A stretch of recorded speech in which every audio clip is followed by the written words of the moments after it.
$2.75 million settlement after cop molests 14-year-old Explorer program member.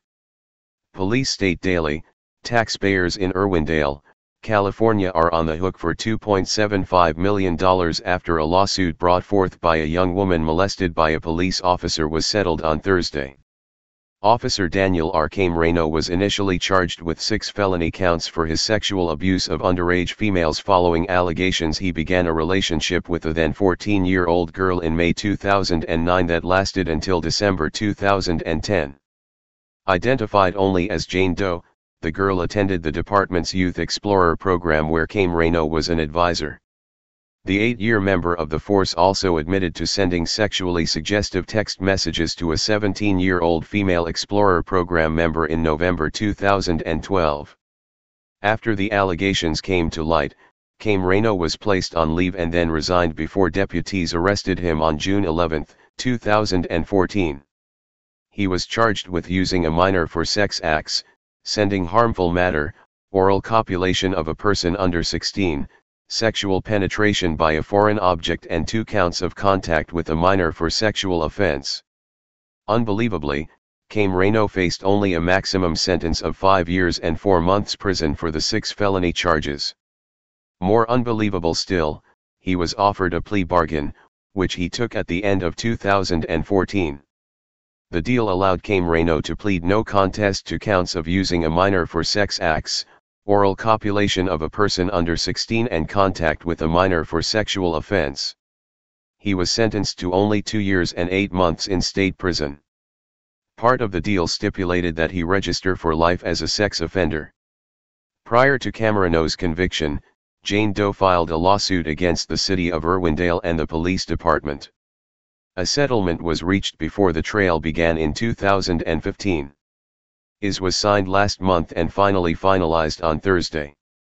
Jane Doe's attorney, Anthony DeMarco, said that police officials refused to intervene after learning of his client's sexual abuse, which reportedly took place during ride-alongs with Camareno.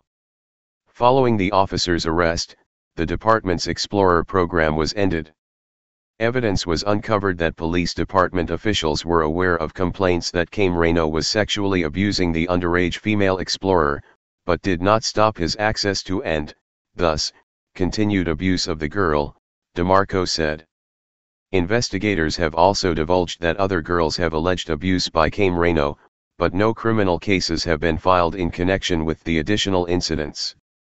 There is one other civil lawsuit involving a victim of Camareno's that is set to go to trial in early 2018. However, this isn't the first time police have used a Youth Explorer program to sexually assault underage victims.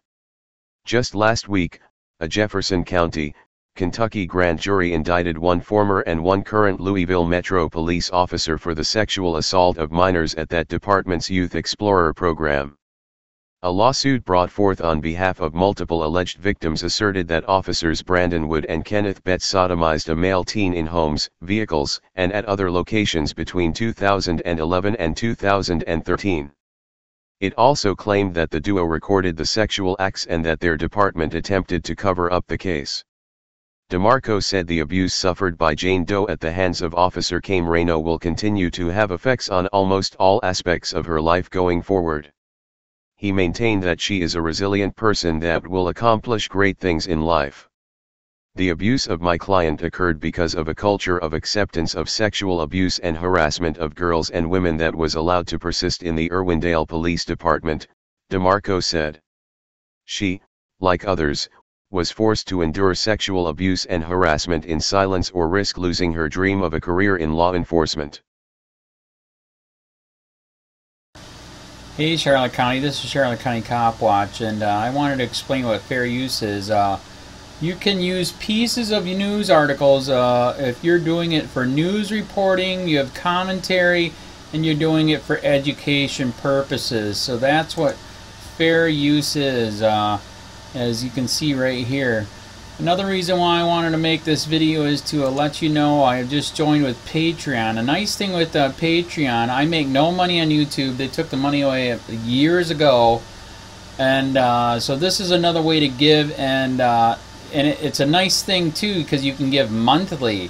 You can give $1, $5, $10, whatever. I do 4 to 5 hours a day on trying to wake the sheeple up on how corrupt it is and different ways that you can fight the corruption. So Patreon is a way that you can do it, and then of course the old way is still there. Donate to Charlotte County COPWATCH with PayPal or credit card. So keep that in mind. 4 to 5 hours a day. I make no money, but the corruption happened to me, and I'm sick of it. So I'm trying to wake people up. But my wife would love it if if we could get some help out there. There's 47,000 subscribers. Just think if each one of you subscribers just gave let's say actually yes, $1 a month. 47,000 subscribers gave $1 a month. That would be awesome. That's not going to happen. But anyways, that would be great if it did happen. But do the math in your head. Just think about it. Like I said, 4 to 5 hours a day. I get no money from YouTube. YouTube has gone nuts. You can't do anything anymore. They're taking the money away everywhere. So these are a couple different ways that you can still help out with all this time that I put in. And as you know, I'm in a special situation where, at least I can do it. 4 to 5 hours a day. We have a cleaning company during the day. That's what allows me to do this, and we're debt free. So this is my hobby. I don't go fishing and all that other crap. I try to save the world. So help me out to make the wife happy, man. In fact, if you guys did give $1 a day, and there was 47,000 of you, and you did it, and each of you gave $1, and that was every month, oh my God, yes, I could quit. I could start suing them. Another idea too that we have is, if I got some funds, we could actually contact everyone that has been ticketed and or arrested and put in jail and start sending them postcards to let them know we're here, and to see if everything went all right, and if it didn't, find out their story. So we could even do more investigations and more lawsuits. Lawsuits take money. So just think about that. 47,000 of you so far right now. $1 a day. $1 a month on Patreon, or $5 a month Patreon, 10, 20, whatever. Just do the math in your head. Help out. This is a lot of work every single day. Thanks.